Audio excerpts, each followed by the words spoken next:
ازيكم يا حبايبي؟ عاملين ايه؟ يا رب تكونوا بخير. النهارده ان شاء الله هنعمل مع بعض صنف حلو من الاصناف الجميله اللي بناكلها في رمضان، وهو موجود طول السنه دلوقتي الحمد لله. الكنافه بالكريمه. اتمنى ان شاء الله تجربوه بعمايل ايديا بقى، هيعجبكم باذن الله. وما تنسونيش بقى بلايك وشير واشتراك في القناه ان شاء الله عشان يوصلكم كل جديد. تعالوا بينا كده نشوف مقاديره وطريقته مع بعض، يلا بينا. اول حاجة هنعملها الكريمة. معايا 4 كوبايات من اللبن، عليهم 3 معالق كبار من النشا و3 معالق سكر. حطيتهم على النار وقلبتهم، عملت الكريمة. بعد كده هعمل الشربات. 2 كوبايات من السكر مع كوباية من المية، وعليهم معلقة كبيرة من عسل الجلوكوز. بعد كده جبت نص كيلو من الكنافة، كانت في الفريزر متجمدة، نزلتها قدامي. بحاول انا بس ايه بفك الكنافة، مش بكسرها يعني انعمها قوي، لا انا عايزاها يعني ايه، تبقى واضحة الكنافة قدامي، وفي نفس الوقت كده ايه يعني باين الكنافة ما تكونش ناعمة قوي، يعني وسط كده.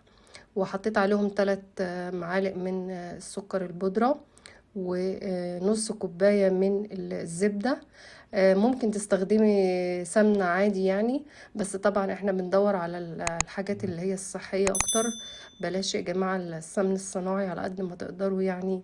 حاولوا تمنعوه في الاكل بتاعكم لانه مش صحي خالص.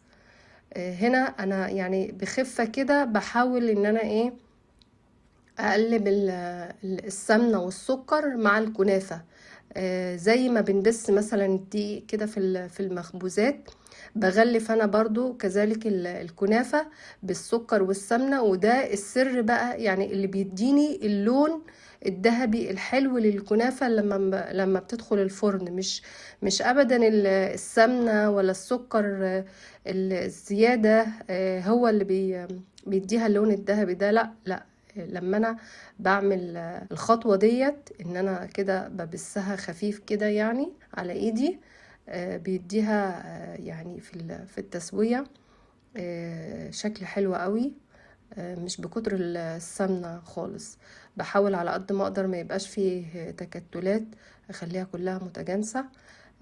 هنا بدهن صينية وبقسم كمية الكنافة.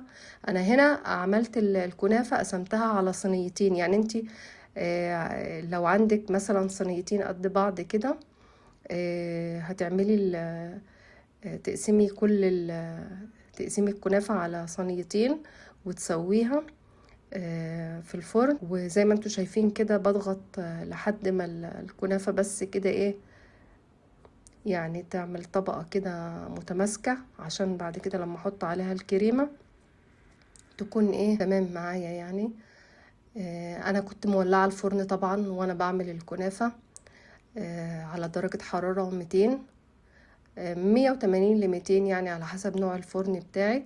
وحطيت فيها الصينية الأولانية، وهنا أنا حطيت نص كمية الكنافة التانية في الصينية اهي، وضغطتها برضو ضغطة كويسة جدا، وهدخلها برضو الفرن. والكنافة بالشكل ده اهي طلعت من الفرن يعني مستوية زي ما انتوا شايفين، لونها ذهبي وجميل من غير ما استخدم الوان بقى صناعية ولا زبدة كتير ولا سمنة كتير، يعني خفيفة جدا. وفردت عليها طبقة الكريمة زي ما انتوا شايفين كده. يعني انا هنا فيه يعني بحب اعمل الطريقة دي علشان بضمن ان الكنافة تبقى مستوية. ودي الصينية التانية هي طلعت من الفرن. بصراحة هي بالطريقة دي بتبقى الطبقتين الكنافة مستويين. يعني ما بيبقاش في بقى كنافة بيضة واحس ان انا باكل عجين مع كريمة، لا. الطريقة دي جميلة جدا، بتبقى الطبقتين الكنافة مستويين ولونهم ذهبي، ويفضلوا لآخر قطعة في الصينية يعني كنافة طعمها جميل، تحس ان انت فعلا بتاكلي كنافة مش عجين. وهنا انا وزعت الشربات وبقلب الصينية، يعني انا كده قلبت الصينية كذا مرة يعني.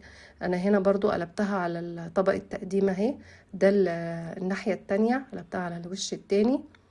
ده الوش التاني بتاعها. يعني ما اهتمتش ان انا احط عليها شربات كتير لاني هرجع اقلبه تاني زي ما انتوا شايفين كده. وحطت لها رشة من جوز الهند المبشور، ممكن تزوقيها اي حاجة يعني تحبيها.